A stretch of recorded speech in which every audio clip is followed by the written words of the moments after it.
Hi everybody, Brian here. I'm here with Natalie News. She's with Canine Companions, the leading provider of service dogs in the United States. So Natalie, what can you tell us about Canine Companions? The mission of Canine Companions is to create opportunities to gain greater independence for people with disabilities by providing highly trained service dogs free of charge. And if someone's interested in getting a service dog or wanted to donate their time or money, how would they get in touch with Canine Companions? They'd visit our website at canine.org, where you can find opportunities to donate, to inquire about an application for a service dog, or to learn about volunteer opportunities as well. A worthy cause and a lovely organization. Thank you, Natalie.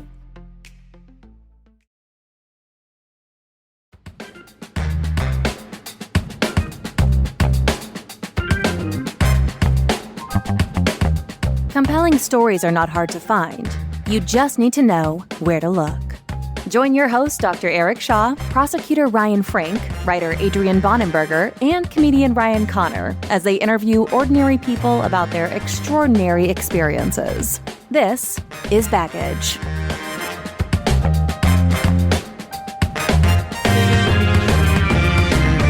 Hi, and welcome to Baggage. Tonight, we are honored to have a local celebrity with us. This is Chief Joe Harvey of the Golden Police. He is kind of a local man about town here. I wanted to introduce him and have him start to tell his story for us. Welcome to the show, Joe. Thank you very much for having me. Joe is the chief of police for Golden, Colorado, which people local to the Denver area know is kind of a smaller, quieter town. But I think I should remind everyone that it is a major metropolitan suburb. It is probably bigger than most people realize here. So he has a lot of responsibilities, but he wasn't always the chief of Golden Police. He had quite a long career to get up there. Why don't you tell us about how you got into police work and how you got to where you are right now? Sure. So I started my career in July of 1987 as a dispatcher for the Douglas County Sheriff's Department.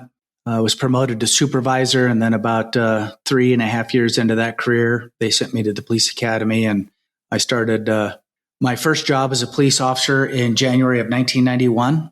My first badge number was 911, which I thought was ironic since I worked in the 911 center. So I've just finished 35 years as a police officer, and my career's expanded 38.5 years. After I left Douglas County in 93, I joined the Greenwood Village Police Department. It bumps right up against the city of Denver. It's the second largest traffic hub in the state of Colorado.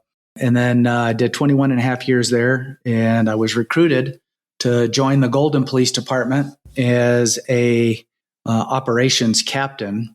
I was a commander at the time in Greenwood Village with the idea that the chief of police was looking for his successor. I had started to test for chief's jobs at that point, but Golden had always been my number one choice. It was the right size community, the right size agency. I'm a relator and a connector to people. And so I didn't really want to work for a very large department where I would not be able to reach out and connect with the people in the organization. I want to know everything about them and their families, the things that I can do to kind of help their lives be better. So Golden became the number one choice organization for me. And so while I was hesitant to take a lateral move, commander over to captain, which in Colorado is pretty much the same rank, I did think, well, this opens the door up for me to be able to take over as the chief. Ultimately, I became the deputy chief for 4 years. And then in 22, I became the chief of police. And in March, I'll hit my 4th year of completion as the chief of police. Wow, that's quite a career. When we had talked offline, you had said you had kind of a rocky road to finding yourself in police work. Can you tell us a little bit about your backstory prior to that? Sure. So I'm I always call it a product of social services. So I've been in and out of boys' homes, foster care, my entire life, at least my young life. So from about age 5 through 18, I did a lot of couch surfing, in and out of orphanages, foster care, a lot of abuse, physical, sexual, mental. I was in a class one time and they asked everybody in the class to describe their childhood in one word. And mine was really, the word was survival. It was very, very difficult. I was homeless twice in my life during that period of time. Once we were living in a tent, and the other time we were living in a little shanty shack up in the mountains that had a door and a window, but there was no door or window. It was a blanket. And we had 6 bunk beds in there. And, I was taking a bath in a freezing cold river and, nothing to eat. It was very difficult, challenging times.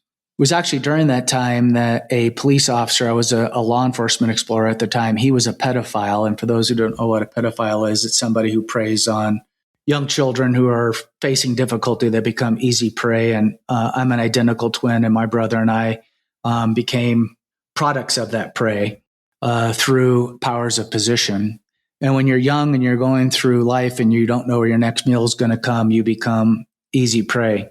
And so through that entire time, I ended up having to kind of look deep inside myself for the strength to be able to plow through these adversities. And the one story that I like to share was when I was 9 years old, my twin brother and I were put into the Myron Stratton home, which was a home for kids down in Colorado Springs. And I was 9 years old, and my twin brother and I were separated. So we go into this little tiny room that has a bed and a little closet. And then on the other side of that wall is another little bed and a closet. And then there's this little kind of hallway with 2 desks for us to do our schoolwork. And then it's a tiny window. So I'm laying there at night in that bed, the very first night that we were there. My twin brother's on the other side. And Susan, who was the night clerk that night, she came into my room and she sat down at the edge of the bed. I can still see her exact silhouette because it's dark, but there's enough light that I can make out who she is. And I'm literally laying there in bed and she's sitting to my right. And this is all she said to me. She goes, "Joe, I know you're scared, but I want you to know you can be anything you want to be." And I still get emotional when I think about those words because those words set up my journey for the rest of my life. So you can imagine a 9-year-old kid sitting there who's already been through, a lot of trauma. And I made a decision that night, no matter what, someday I'm going to be in control of my own life. And every day from this day forward, I'm going to be the best I can be, no matter what. And that strength created a mindset for me that life is about attitude and choices. And I determined that no matter how bad it was going to get, I was going to survive. And someday I would be in control of my own life.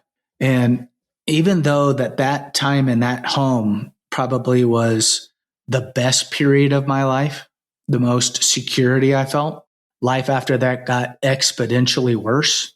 And when I mean exponentially worse. It set the table for who I would become.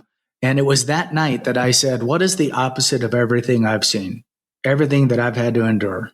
And that night, I'm going to become a police officer.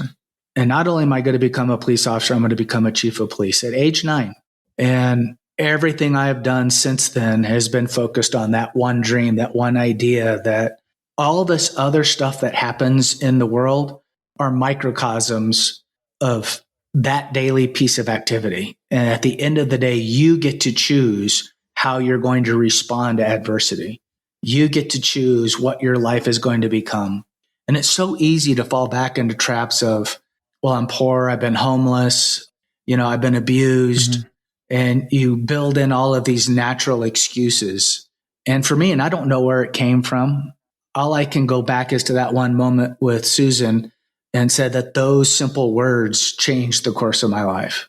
Now, when she said this to you as a 9-year-old, did you suddenly become more resilient, happier? Like it was just like a switch? Well, I would never say happier because between age 9 and 18 were some really, really bad years.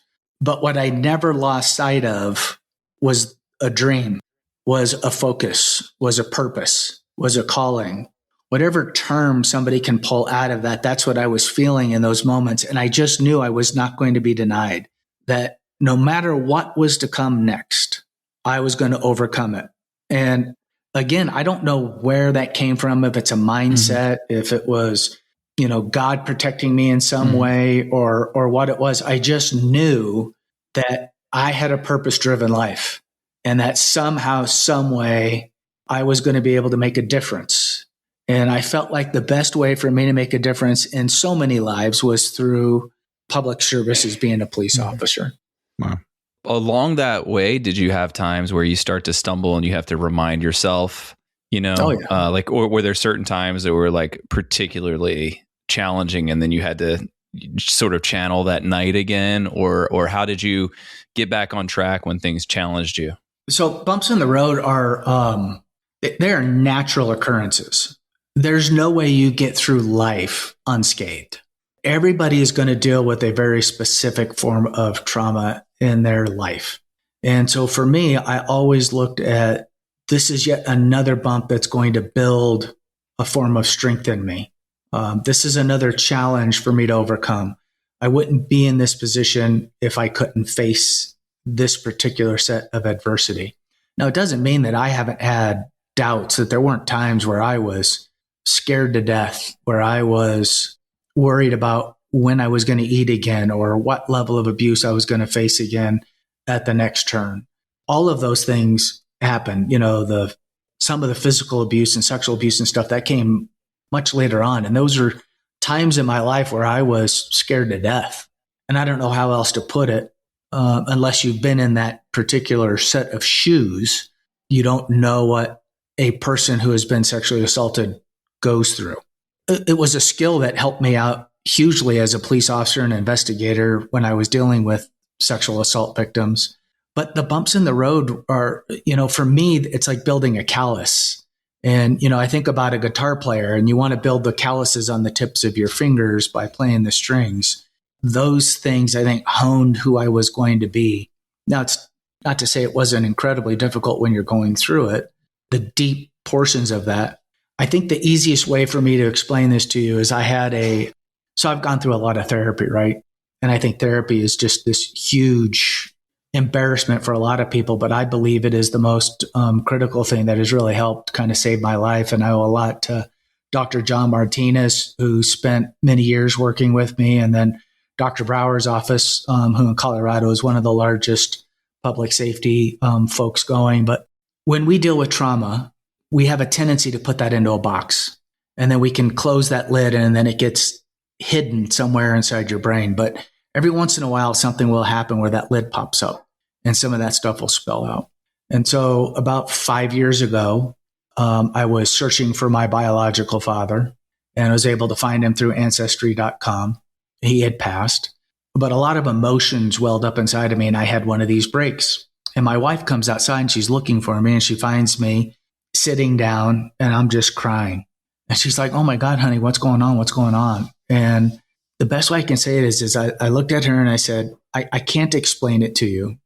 What I can tell you is that throughout my entire life, I have felt like Humpty Dumpty. And Humpty Dumpty sat on a wall and Humpty Dumpty had a great fall. And all the king's men and all the king's horses put Humpty Dumpty back together again. But I said, for me, while I was put back together again, all of those cracks remain. I can't get rid of the scars. I can't get rid of what I've lived through. And it's hard for me to explain because I haven't even shared some of that stuff with her. My twin brother and I have never really even sat down and talked about the abuse that we endured as children. But you can imagine seeing Humpty Dumpty not as a perfect white eggshell, but as a eggshell with lots of cracks and fractures. And that's who I am. I'm just a person that has lived through a lot of trauma. And it's those cracks and fractures who have made me who I am today. Now, it doesn't mean that, with a bump comes a great deal of resiliency. I do believe that resiliency is a skill, but it also has to be something with purpose that you have to feel deep inside yourself, that you have to want to survive. You have to want to do better. You have to want to succeed. All of the things that you can imagine are achievable. Nobody would have ever thought that Joe Harvey would have gone on to get a master's degree, would have gone to the FBI National Academy and the Senior Management Institute for Police at Harvard and the Northwestern School of Police Staff and Command, and that this kid would rise up to lead an organization, a law enforcement organization. You have to have a want to, you have to have a desire. You have to say that these things are a product of what brought me to where I'm at today, and they don't control who I'm going to be tomorrow. Something that occurs to me hearing you talk about this is And obviously, the things that occur to me right off the top of my head are moral injury and PTSD. And, PTSD, a little bit more of a hot topic, but moral injury has been in the news recently too in the veterans community. And the VA is doing a study to try to quantify it, try to figure out what that means, which is to say, what is the thing that affects veterans that isn't PTSD? Because everybody doesn't have PTSD. It's something like 7 to 8% of combat veterans. So not even all combat veterans develop PTSD, but some do. You can actually, I think you can even see it. You would probably know more about this, Eric, like on an MRI, like part of your brain shrinks. But the thing with moral injury appears to be a lot more about, this is the type of thing you'll hear or you'll see on a Facebook group or when you're talking with friends. People will say like, yeah, I joined up and I was really into serving and I wanted to serve my country. And then I went, to Vietnam or Afghanistan or Iraq and it was all bullshit. Like it just sucked. Like, and they come back really bitter about things. And usually it's tied to something, their unit did or they saw that where they felt, it really conflicted with, I think, the sense of purpose that you're talking about. They went into it very idealistically, as one should. One should, enter into service idealistically. It's an idealistic and altruistic pursuit. But talking about childhood trauma feels also different in the sense that, like, you don't even have you're forming your identity in childhood. I don't know how much a capacity a 9-year-old, certainly a 9-year-old has capacity to feel betrayal. But I think what you're saying to me doesn't actually sound like a very normal response to that at all. I think 100 people go into the situation that you go into, even if they think they're going to make their way through it and they're going to make the best of it. 99 of them, maybe 1% is a little bit, low, but not a lot of them are coming out on the other end as a police officer. There's that betrayal, that component of, when you ruin a person's trust. I think there's nothing worse that you can do to a person than to ruin their trust, than to make them deeply and essentially cynical. I don't know how you managed to hold on to it either. It's remarkable. Well, Adrian, what I can tell you is that, I don't have a magic pill, a magic answer that I can tell people that are going to be listening to this podcast that this was the aha moment. What I can tell you is that every one of us deep down inside of our own selves have a resolve. At the end of the day, we do choose our attitude and we do make choices in life. And so we can surrender and say that all of these things that have happened to me give me an excuse to lead a different life.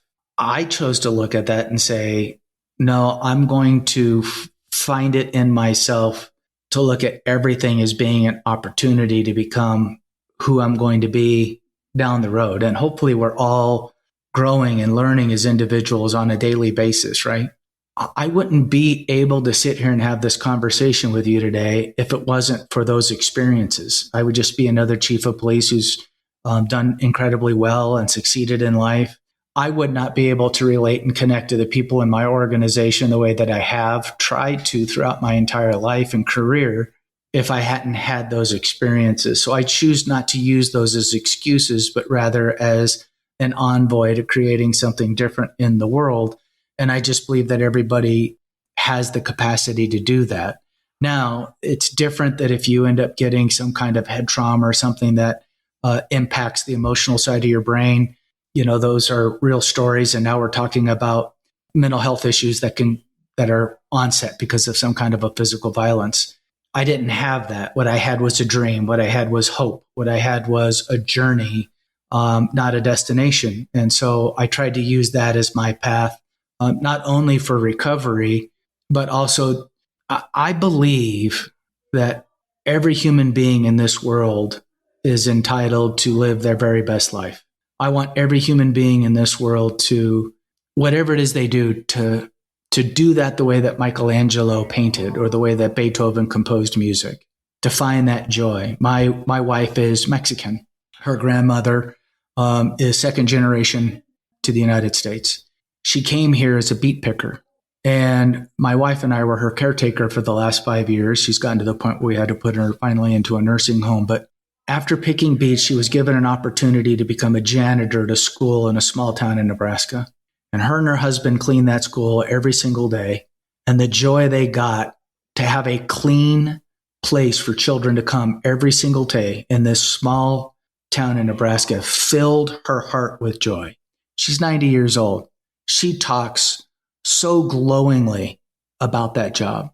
She looked at cleaning a school, making a small salary, the same way that Beethoven composed music or Michelangelo painted. And every human being is given that opportunity. And so I just believe that you have to look at, no matter what you are dealt, to try to work through the trauma, to try to work through the tragedy, to try to find a path that will lead you to a better place. It doesn't mean it isn't hard. It doesn't mean that there's not challenges. It doesn't mean that there weren't times in my life I just wanted to give up. I thought very strongly about committing suicide once. I had a gun in my mouth in a closet. I was doing everything I could to pull the trigger. I was 19 years old. I didn't want to live anymore. I don't know what caused me to come out of that, but I just knew that experience also led me to believe that there's more to life, that it's going to be okay. I do have kind of a two-part question for you here. With your experience there, being the victim and having people taking advantage of you, as you move through the police force, from bottom to top, how did these experiences affect your interactions with victims? And then secondarily, how did this affect your interactions with suspects? So, Dr. Shaw, the way I'm going to answer this is that you don't have to be the victim of a crime to have a good heart. And so most police officers, the vast majority of police officers that get into the field, they want to make a difference in the world. I think they see people, or they have their own experiences of why they wanted to get into this career. What I will say is, having been a victim, I come from a different emotional place. And so when I'm dealing with somebody who has been victimized, no matter what, if it was domestic violence, a murder case, a suicide, I have a natural compassion and empathy for the human condition. And what that does, what that allows me to do, and because naturally I'm a relator and a connector to people, it allows me to be vulnerable to that person. That the uniform might represent who I am, but it's not what I am. What I am is a human being who cares deeply about other people. I remember I had to go to a sexual assault case, and I was, 25 or 26 years old. And the victim in this case was very young, 17, 16 years of age. And I can tell that she was very uncomfortable talking to a police officer. First of all, I'm young. I'm not that much older than her. And I remember sitting in the hospital, and I looked at her and I said, I'm a victim too. I've been sexually assaulted. And I want you to know I'm not here to judge you. I'm here to help you.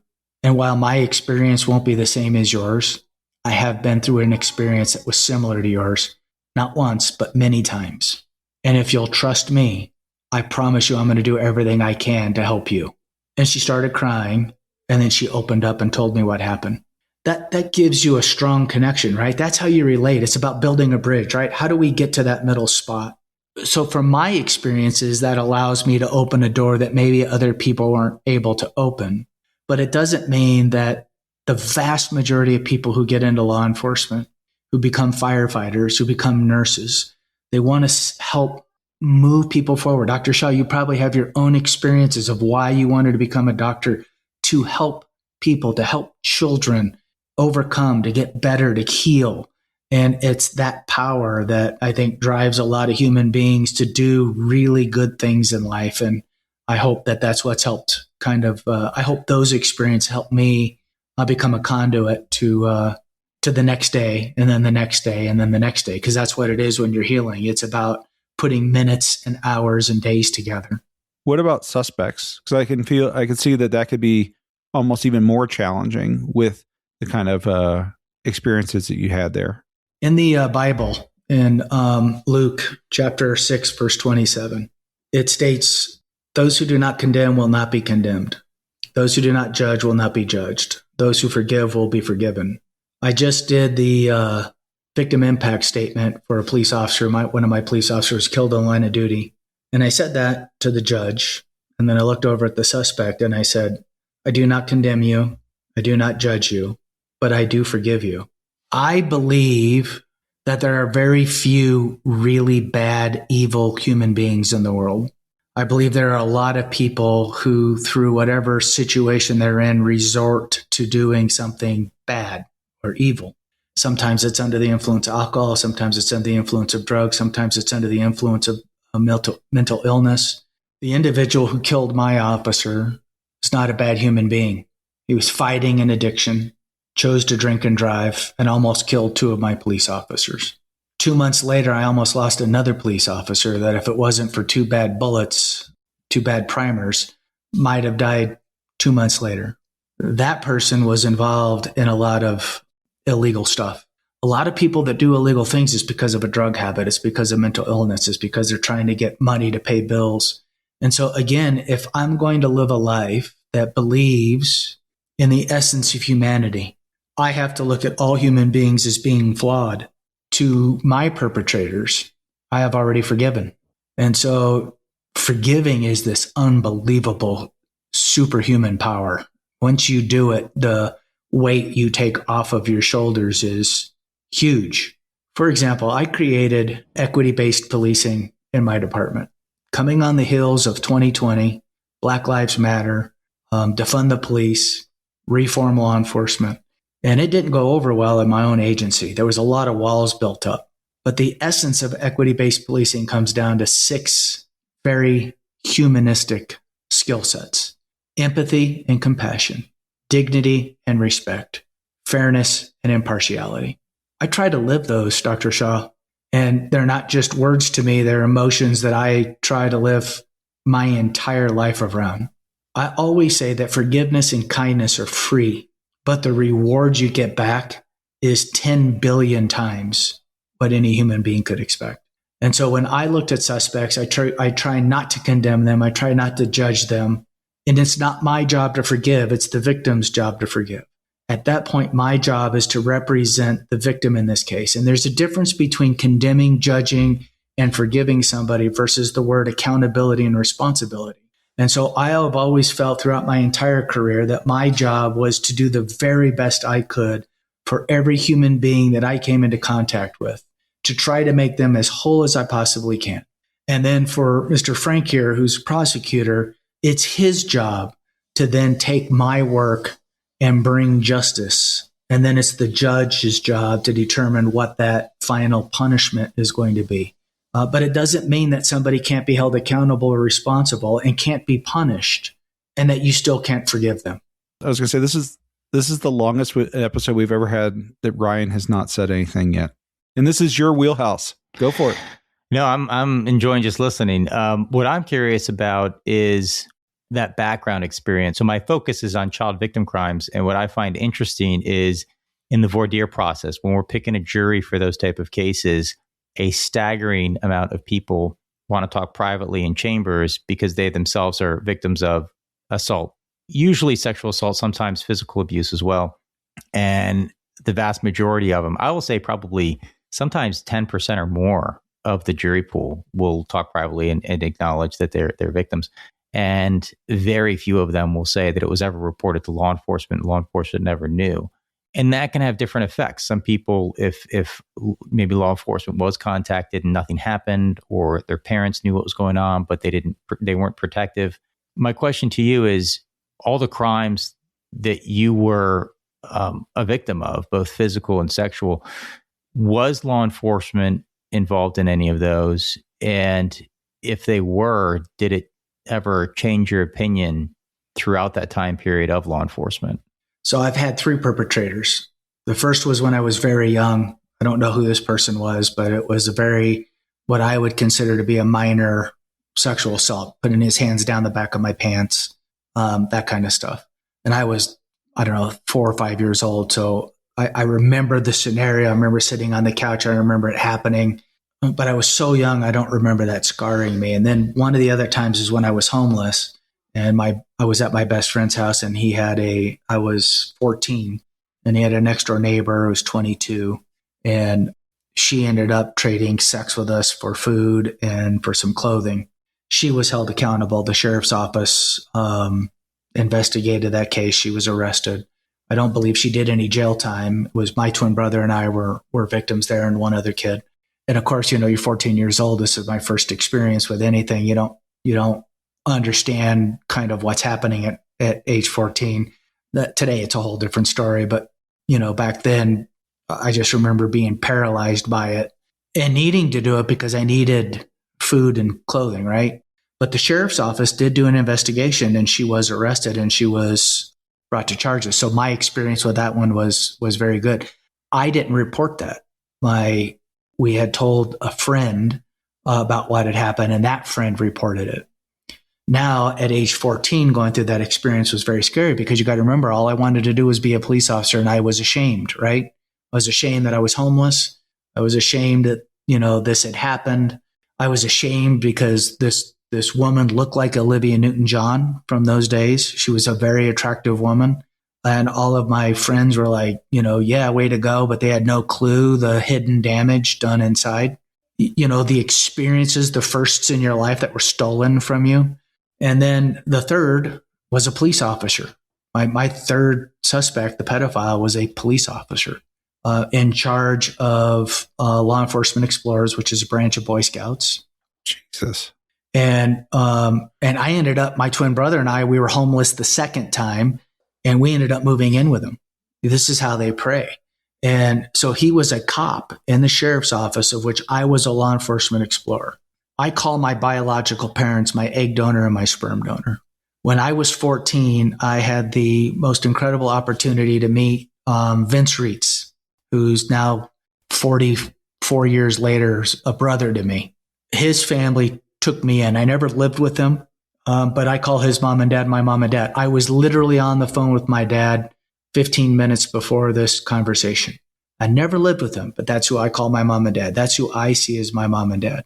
And so Vince knew about what had happened to us, and he reported it.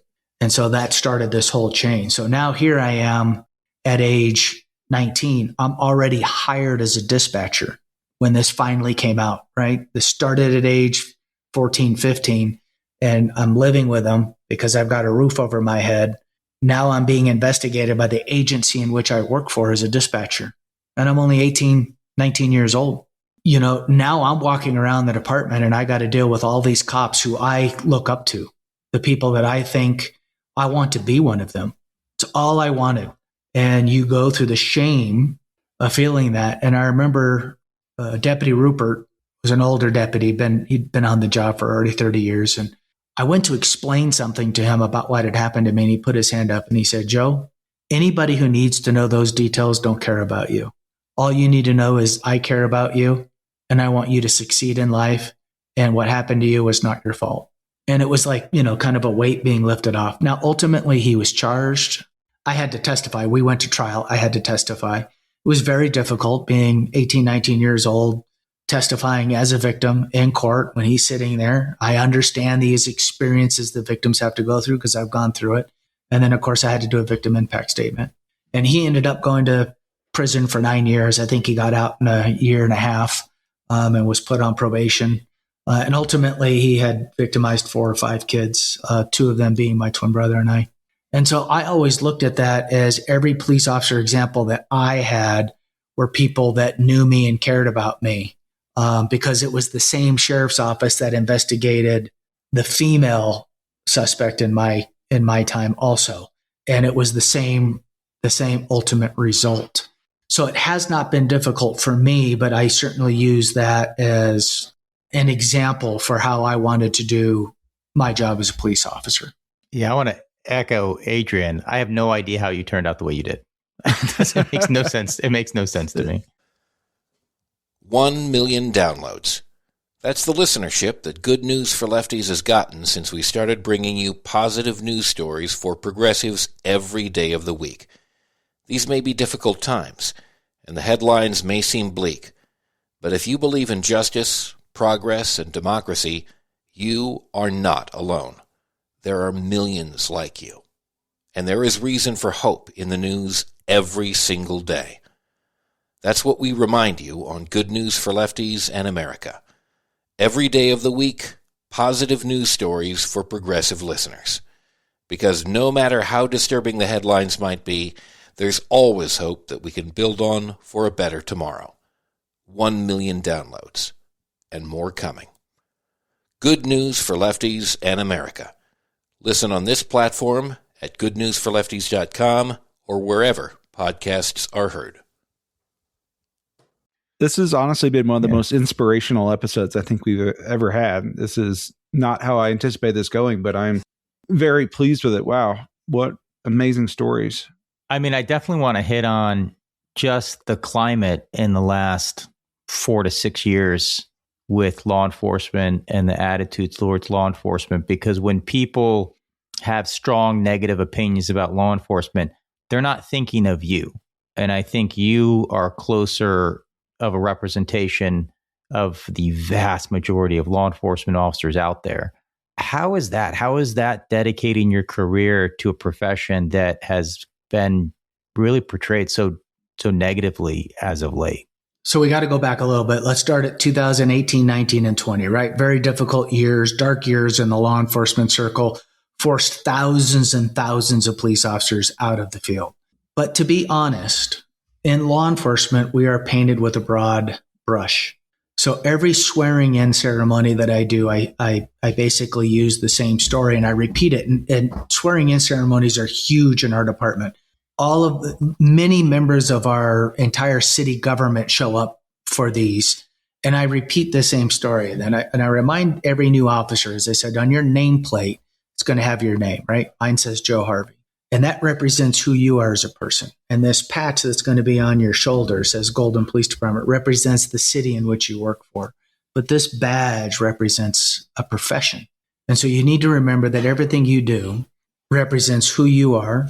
It represents our agency and it represents our profession, the good, the bad, and the indifferent. And once you do that, and I want you to go through your entire career remembering that, it's you, the city, and the profession. And so unfortunately, when you have something that happens with George Floyd or Breonna Taylor or many of the other events that we're all very aware of that were so dynamically portrayed in the media, it paints all law enforcement with this broad brush. I am certain, Mr. Frank, that you have worked with prosecutors you think weren't as dedicated to doing the job as maybe as you weren't as committed to it in the same fashion in which you were. Or Dr. Shaw, you have met doctors that didn't practice medicine or maybe looked at that Hippocratic oath and treated it as a punchline and not this lifelong value system that you're supposed to be living while you're helping people. The same thing occurs in law enforcement. And there are people, I say this all the time, that police officers get into the field wanting to change the world. They leave having the world changed them. And you think about that. You come in wanting to change the world, but you leave having the world changed you. That is true. So these examples that were brought out in the media painted all of us with a broad brush. And it made many of us embarrassed to call ourselves law enforcement officers because there was so much media impact on it that people were leaving in droves, right? But it was self-inflicted, right? The one bad apple spoiled the entire barrel. So I found myself as a leader, as somebody who has studied leadership his entire life. I found myself listening to every person I could find talking about what they thought about police. And what I did was I used the two things that God gave me, my ears, and I shut the one thing he gave me, my mouth. And I sought first to understand, then to be understood. Stephen Covey wrote that in The 7 Habits of Highly Effective People. Seek first to understand, then to be understood. And I wanted to hear what people were saying. And what I got out of all of that is that people don't really want the police defunded. They did want police reform. And no matter what you think about Black Lives Matter, Black lives do matter. And so do Hispanic lives, and so do white lives, and so do Asian lives, and so do Russian lives, and so do people in Ukraine. All around the world, all of our lives matter. And so I took this one piece of saying all of our lives really matter. But what I heard was there was a fundamental breakdown in public trust. That's what happened. There was a breakdown in the public's confidence and trust in police. And so I started researching and I wanted to implement equity-based policing at the time, but I was the deputy chief. I wasn't in charge. And my chief, who he and I are very, very, very dear friends and incredibly close, he didn't think it was the right time.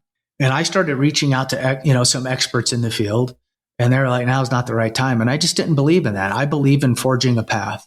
And so I remember in 2020, I was writing the strategic plan, and I wrote right in there on the very back cover, the future of policing is equity-based policing, because I was going to start doing all of the groundwork years in advance. And then when I became the chief of police, I tore the Band-Aid off. And it didn't go over well, because by then you have to remember now we're 3-4 years into this, and police officers have built this ginormous wall. It was us against them. The media had portrayed this word of equity as a negative. It became a bad taste in every police officer's mouth, right? It became DEI. And it's funny because when I'm asked about equity-based policing, is this a DEI program? I said, no, it's not a DEI program. But in my organization, I am 100 times more diverse than the makeup of my community and the makeup of the rest of the city. Golden is very white for anyone who does not know that. My police department is not. My police department is a melting pot.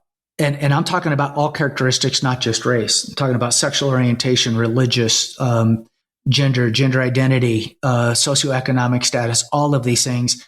I don't know how we have done it, but we have created a melting pot. Arabic, all of these things. My department is a microcosm of what the world looks like on a very small scale.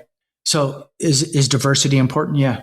Is equity important? Well, I ask you, if you're 6 foot tall and you're watching a ball game and you can look over the top of the fence, and next to you is a smaller person, and then next to them is somebody who's even smaller, a child. And let's say you're only able to look over that fence if you're standing on a box. Is that equal? Everybody's got a box, but the other two people still can't see it, right? You got one guy peering through the hole and the other person can't see anything. Is that equitable or is that equal? Well, it's not equal and it ain't equitable. It's neither one. And so what is equitable? Equitable is the medium-sized guy gets 2 boxes and now he can see over, and the smaller person gets 3 boxes and now all 3 of you are seeing it. What it means is, and for me from the policing perspective is that you can't treat everybody the same. And, the greatest story in law enforcement is I treat everybody the same. And I'm like, that's a bunch of booey hooey. You do not. If you did, you'd write every person a ticket, or you'd give everybody a break. You'd arrest every person you come in contact with, or you wouldn't. We don't do that. We're human beings. And what I want is for human beings to actually look at the totality of the circumstances and to use good judgment and common sense to evaluate what you have and make an informed decision, a valued-based decision on what is the right thing to do under these circumstances. And I want you to pause and ask yourself, whoever the most important person in your world is, would you treat this person that way? Mm-hmm. And would that person be proud of you for what you're about to do? And if you left and you knew there was more you could do, did you turn back around and do it? Did you leave that person with this wow experience that I can't believe that I was treated that way? Can compassion and empathy become the cornerstones of how we treat human beings? Can we look at every single case that we handle, no matter what it is, and be fair and impartial in the way that we apply the law? And can we treat every human being with dignity and respect? Because at the end of the day, that's the difference between people being proud, being trusting, and being confident in their local law enforcement agency versus not. And then we have the ultimate responsibility to say that we have to weed out those who do not fit this mission. As you come to the end of your career, I know you've had some significant events, and I do want to talk about Officer Dunn, but I also want to talk about what happened recently with you and an officer that you had to let go. Yeah, so as I stated earlier, I can't remember if it was on the record or not, but the last 2 years have been very, very challenging for our department. First of all, when you're making that transition to equity-based policing, you're going to have some natural turnover, which always creates some tension within the organization because not everybody believes the way that I believe. So there's this kind of underlying ground that we're still in the middle of this transition because I started it 4 years ago and we just really got to the point where we're fully implemented. So you have to remember this starts right in the middle of that transition. So there's still a little bit of, I don't know if I like this, is it soft on crime, all of that kind of stuff going on. We ended up going through a very difficult period of time. I had a police officer who violated the public trust, and I had to terminate him. And then his supervisor didn't do a very good job of that scenario. I had to demote him.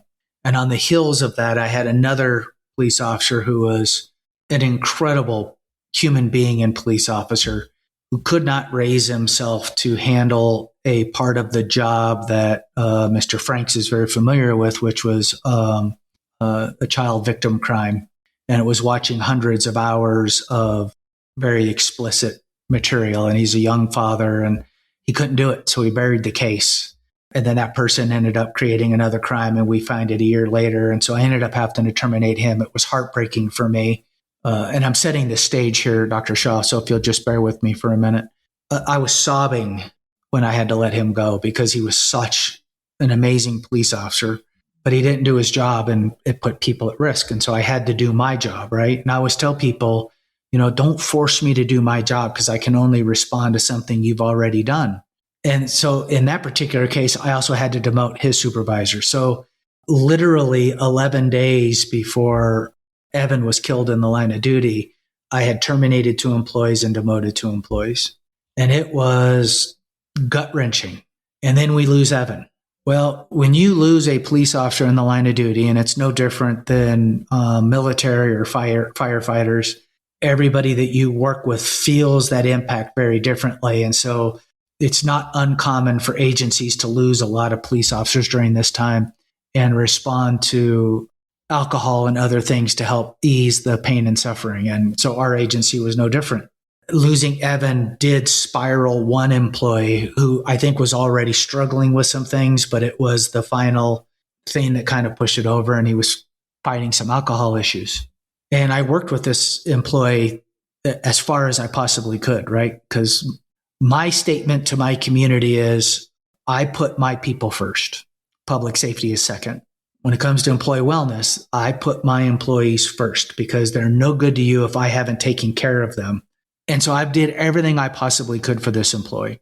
Unfortunately, he was fighting a demon that was getting the better of him, and it was winning. And that demon kept reoccurring over and over again. And it got to the point where we're out of FMLA, we're out of protected leave. And a lot of people think that the chief of police just comes in and fires whoever they want to fire. It doesn't work that way. You do have a city manager, you do have a legal department, you do have a human resources department, and then you have you as the director. It's a team of 4 people that look at every one of these scenarios before you make the decision, because you want it to be legally binding. You want to make sure you're following your HR practices.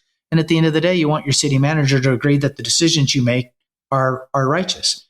Now, it's not that you don't go in there with the plan and you already know what you're going to do, and you've already gone through that, but you do need to have this kind of meeting of the minds, unless you're the sheriff, and the sheriff is an elected official, so they don't have to go through the same necessarily protocols as a municipal chief.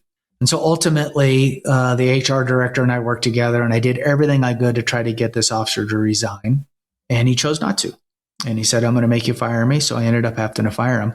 And this is somebody that I would like to think I was pretty darn close to him. We live very close in proximity to each other.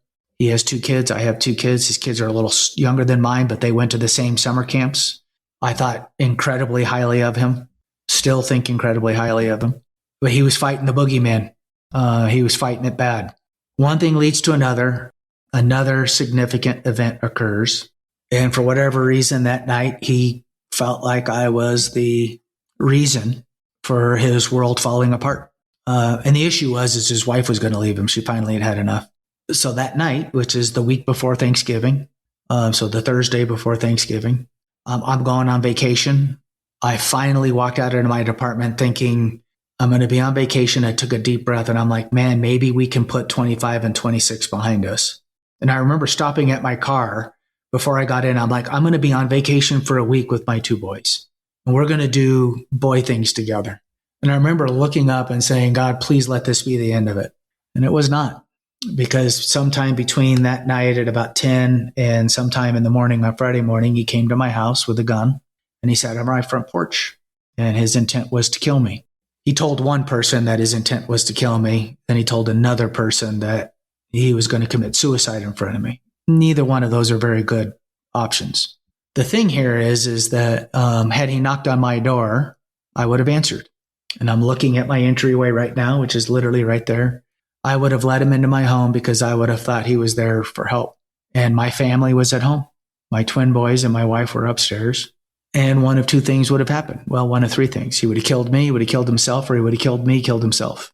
And that would have forever changed the life of my family, my boys, my wife. And it was the first time in my entire life. Now, mind you, I've set this up with a lot of trauma that I've dealt with in my childhood. It was the first time in my life that I was genuinely scared. And I've been in a lot of hairy scenarios. I was on SWAT for 6 years. I've been in a lot of scenarios of uses of force, chasing very bad people in the middle of the night in pitch black darkness, arresting a lot of bad guys in my career. This was the first time that I felt fear differently than any other time. Now, all those other times, you have adrenaline kicking in that is providing this fight or flight. And then you have this natural, I'm here to protect the world kind of thing. And so you're doing your job and you're using your training. This was a case where you don't get to use your training. And I was driving home from Costco. I had just purchased a turkey, and a peer of mine called me and said, "Are you at home?" And I said, "No." And he said, "Don't go home. Apparently a sergeant that you had fired is either at your house, was at your house with a gun, and he was there to kill you."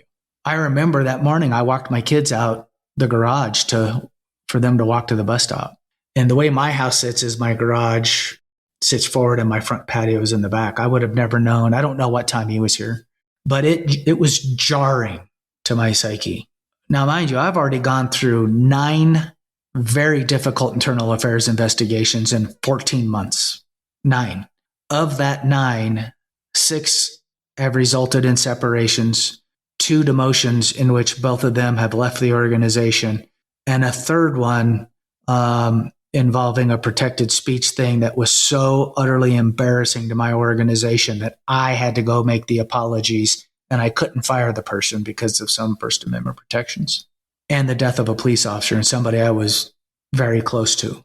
And now I'm coming to literally, I had just finished a year after Evan was killed. Now, mind you, I'm saying Evan, but I had another officer that was penned under that car and was seriously injured too, and we almost lost her. And then I had another officer who was involved in a shooting 2 months after that. In between all of that, I had 2 employees come in and tell me massive medical issues for them, breast cancer and a brain aneurysm. After Evan died, I had talked to my wife. I just finished the funeral. I'm a gifted public speaker. I've been given 2 gifts from God. One is the ability to speak in public, and then the other one is my work ethic. Some might say my skill to be survival or inspirational or whatever, but for me, it's my work ethic and my ability to do public speaking. So I just finished a 25-minute speech, which is the most important eulogy speech of my entire life. And I remember looking at my wife, and I'm like, I don't know if I can do this anymore. And then so much more of this stuff happened afterwards. And I knew I couldn't leave then because I got to get my department through this trauma. And so I finally got to November, and I'm like, man, maybe I'm at the stage now where I can really start thinking about my life. And I knew January was the sentencing because he had pled guilty to vehicular homicide and 1 count of vehicular assault. He seriously injured 3 people in that car accident, very serious injuries. And I was like, now I can finally take this moment where I can step back and take a pause and start to contemplate my future. When the officer that came to my house happened, I don't know how to put this. Let me give you a stat. And Adrian, you probably know this one, but in normal life, most normal citizens will go through 1 to 3 traumatic events, a critical event in their lifetime. 1 to 3 critical events in a lifetime. An average police officer will go through 400 to 600 in a career. It could be the same thing for Adrian and his military experience, only that number might be a little bit less or even more quantified depending on how much combat experience they went through. So think about that. I always tell a citizen, your worst day, think about your worst day. You get to go home, you get to recuperate, you get to talk to somebody, take some time away. For the police officer, they go back to work the next minute and the next day. And they do this over and over and over again. Well, I've lived 2 careers.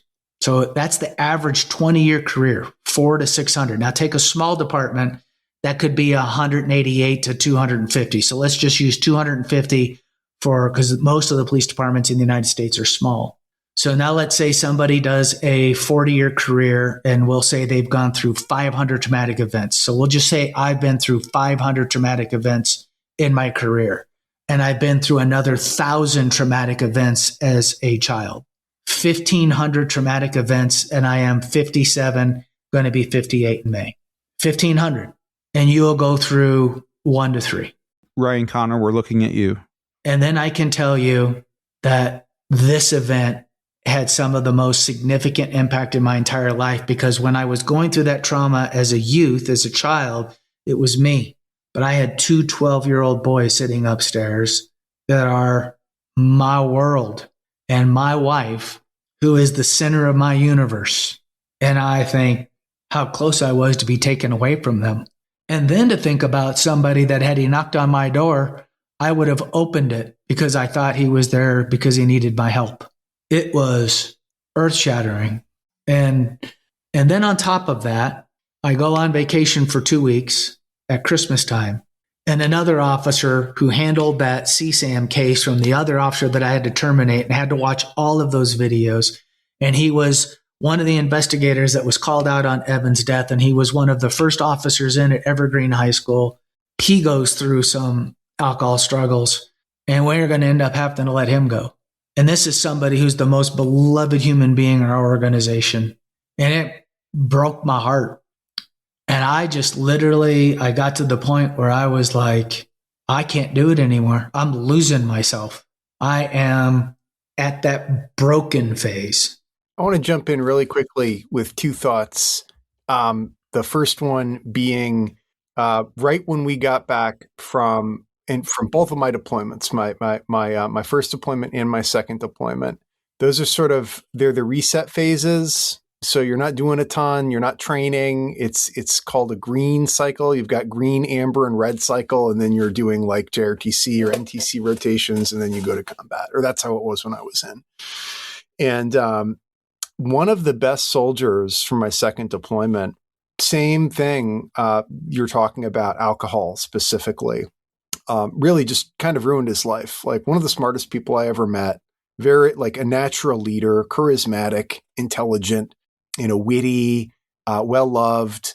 And he went from being a staff sergeant promotable. He had gone the deployment before from being a staff sergeant promotable to being a specialist. He was still a team leader, and he could have been a squad leader easily, a very capacious human being. And I was able to get him medically discharged from the military on kind of like PTSD grounds, rather than chaptered out, because I saw other commanders that handled that situation with the chapter. They booted him, and they were proud. They would boot a person like that and they'd be proud of it. And I didn't want to do that, both because I liked him and I thought that he was a valuable soldier and a sergeant, and it just didn't feel like the right thing to do. And I guess, so the question I have, I've got a comment after the question, but I do want to hear your thoughts about this and I haven't been able to square this in my own head, is like, is there any way to help a person like that who is just, he started showing up to formation the day we got back, with a bottle of vodka in his system, barely able to stand in his own 2 feet. We did everything for a month. The unit, his platoon, the company, we bent over backwards, did everything we could, and he could not pull himself out of that tailspin. He seemed not to want to. I don't know the answer to that. Number one. The comment I wanted to make is everything you've told me, I'm 48 years old.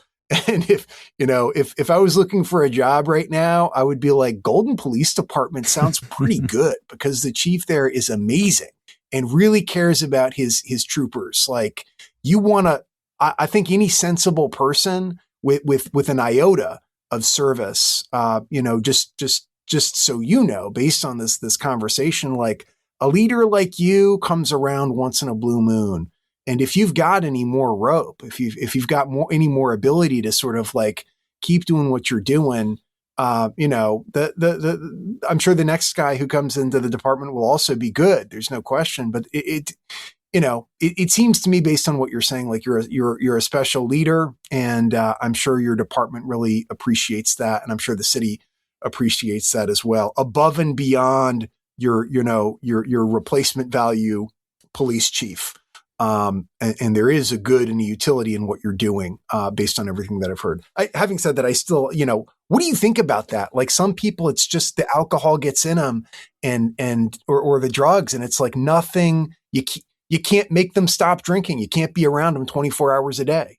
Yeah. So, two things. First of all, thank you for the very kind words. I genuinely hope that the people I work for, the people in my organization, you heard that correctly. The people I work for, they don't work for me. I work for them. I value them. I care for them deeply. And I give them everything I have. So I hope that they feel cared for. In terms of the other, alcohol is a beast. It is a very deadly, difficult beast to manage. And I remember being in court because I had to do a civil protection order against the one that came to my house. The temporary part was over, and now he's sitting over there, and my wife and I are sitting there, and we're the judge. And again, because I'm a person of forgiveness, I said, I've already forgiven this person, and all I want is for this person to become sober and to realize that he's got 2 beautiful children and they're worth living for. And this person hung their head down and they were crying, and I saw real contrition, maybe a little embarrassment that he put himself in this situation. But that officer, that human being drunk, responded differently to my house that night than the sober one does. The sober one wouldn't have come to my house that way. And I don't know, because we have seen so many cases of people who have struggled with alcohol, and some are able to get through it and others are never able to get through it. And I don't know where that one's going to go. The other one, I don't think is an alcoholic. The other one, I think, was using alcohol to mask a lot of the stuff that we've been dealing with, which is very common. Law enforcement, military, firefighters, nurses, doctors, etc. Anybody who's in that field where we deal with the uck and the muck and the yuck, it's easy for that to become a force multiplier and start sneaking up on you. And before you know it, you're in, turmoil, and then one bad event can be the kind of the flashpoint for you. And so I don't know. I don't have the answer to that, because I think if we did that, many of the, Alcoholics Anonymous and all these things would have the market cornered on it. And some people are able to get through it and others aren't. And so all I can do is say that I'm here for you. I care for you. I'm going to provide you all the resources I can. And I'm going to pray and hope that you're able to beat the beast, because is it a tough one. And it's so hard, because for those of us that live in this world, you don't get those images out of your head. You don't get the smells out of your nose. You don't get the sounds that you hear. One of the events that I talked to you guys about was a gentleman that diced himself cut himself, 100 times right there in front of me. And sometimes even now, 35 years later, I'll be cutting a piece of meat and just something will hit and I'll be like, ugh, because you just remember the sound and the smell when you were there and seeing all the blood and, watching just the things that we got to deal with. And so unfortunately, alcohol becomes a soothing response, and then it just becomes this big snowball rolling downhill, and it just gets out of control. And so I don't have an answer for that. And all I can say is that we as leaders can only do what we can do, right? We, at the end of the day, the rules aren't set for us to be flexible and tolerant enough to be able to go through the entire journey together, because sometimes you don't know how it's going to end, and you can't just give somebody so much rope. Unfortunately, you have to do your job sometimes. This has been amazing. I think Ryan Connor had one more. God, I hope it's a softer, funnier question for you. It's not a funny question, but it is something that I think a lot of people think about. Why are you on this podcast? Well, you got to earn your keep here. If it was just me and him, this would have been a very light show, probably. Half of it would have been light, half of it probably would have been equally as intense. Although I would be able to relate much less. But I do want to ask this, because when you were talking about the community relation stuff earlier, and specifically talking about when people were saying defund the police and things like that, I wanted to ask you about this in terms of community relations, because I think you're someone who's probably thought about this a lot. So I've lived in nice neighborhoods. I've been in mixed economic neighborhoods, and I've lived in really rough neighborhoods. And I'll tell you, in the rough neighborhoods, when the police are there, people tend to be very happy, because they're like, we're a little safer than we were yesterday because of this. I mean, there's multiple SWAT raids on my street in one place I lived. And after that happens, you're like, thank God, we're a little safer tomorrow. But then you find in some neighborhoods where I'd say police are a little less necessary, you'll find some of these attitudes, and you see it, I don't know if you see it where you live. I live in LA, and you see a lot of very just generically anti-police stuff. Like, I live 2 blocks from the LA River, where there's just graffiti everywhere, ACAB, which means all cops are bastards, and all kinds of stuff like that. That attitude comes from, like you said, that people will attribute the acts of bad apples to the entire police force, right? Obviously, it's very unfair. But then you'll hear some people say, well, when there are these sort of events where, like, a bad apple or any sort of abuse that's in the news, they'll say that, well, why aren't the police standing with us and condemning this and stuff? And I'm sure there are reasons of due process and all kinds of things where police can't just, they just have to keep their heads down. But what do you think there are any things that police can do to try to restore trust with people who have these attitudes that use slogans like ACAB and stuff like that? Like, where do you think some understanding can be reached with people who have these, like, very extreme attitudes? So the first thing is that this becomes a cultural issue, a norms issue, right? It takes time to normalize behavior. In socioeconomic deprived communities, in many instances, children are raised to see law enforcement as bad guys. Sometimes when you have to go in and do your job, you're going to be seen as a bad guy, right? If I got to go into a house and arrest one of the people for domestic violence, the kids might see me as a bad guy. The issue here is that law enforcement is in an interesting paradox, because your goal is to always try to achieve the highest level of trust and confidence in your community, but you also have a job to do, which is called law enforcement. We enforce the laws. Now, we can get into a whole long conversation about what that looks like, how we enforce the law, right? Because that matters in this equation. In the scenario that you brought up, it's you're going to be combating generations of normalized thought and behavior, and that's going to take a long time, right? So when I implemented equity-based policing, 73 members of my department, it's a small department, 73.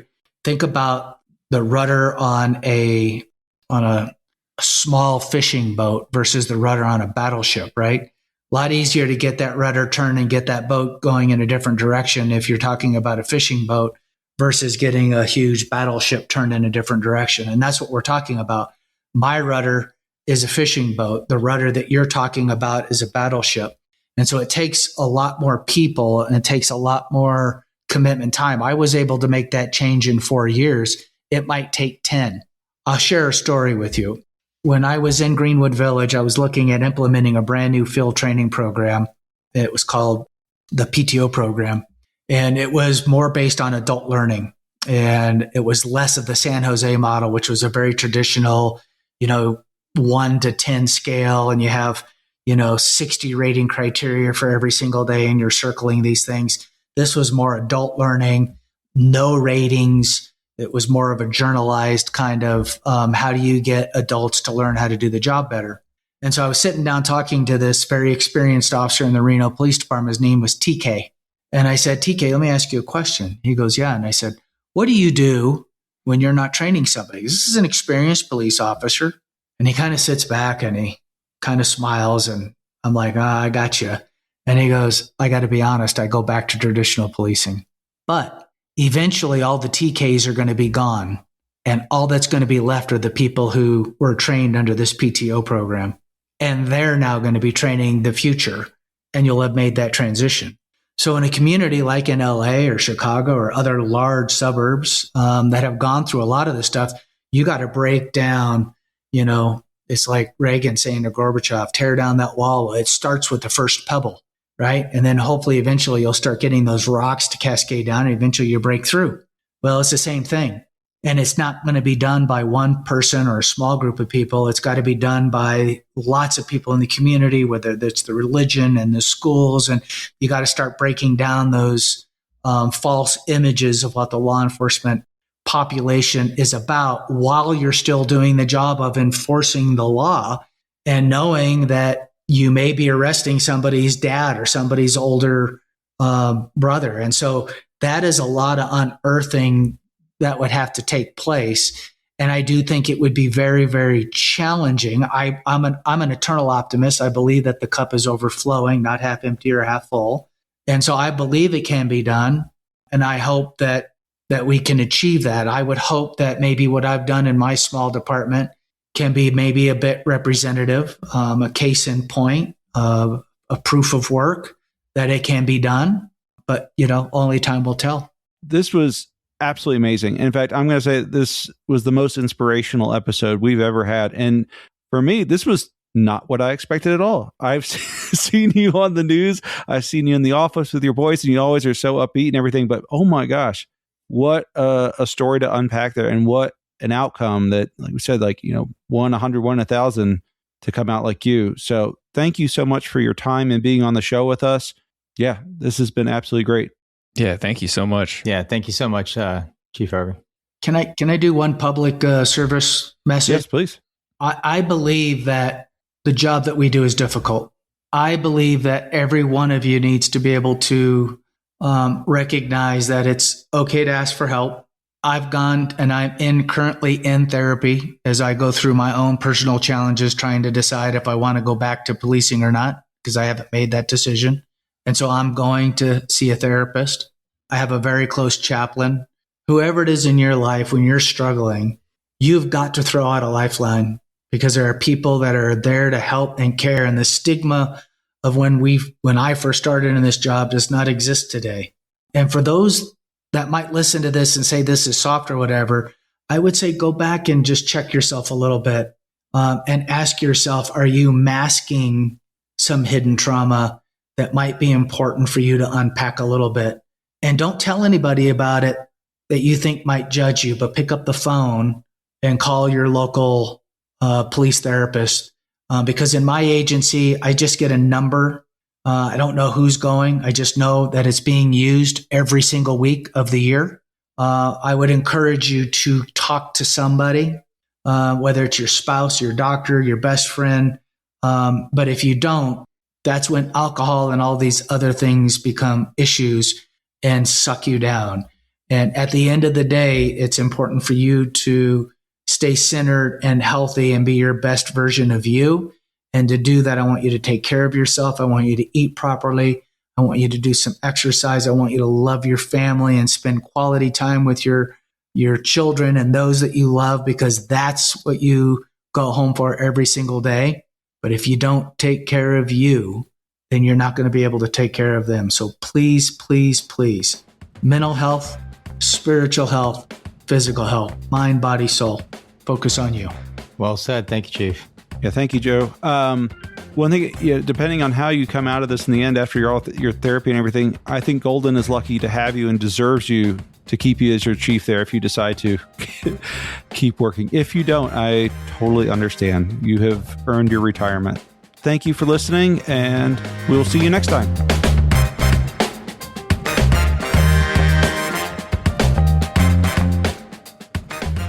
Music for Baggage provided by Quincy Ledbetter. You can find his stuff at qledbetter.com. Graphics provided by Megan Weaver. You can find her at meganweaverart.com. Special thanks to our premium members for their support. You can become a premium member by clicking subscribe in your Apple Podcast app or by visiting thebaggagepodcast.com/support to sign up or to gift a membership to someone. A percentage of all proceeds go to charity. If you have any questions, comments, or a good story to share, please email us at thebaggagepodcast@gmail.com.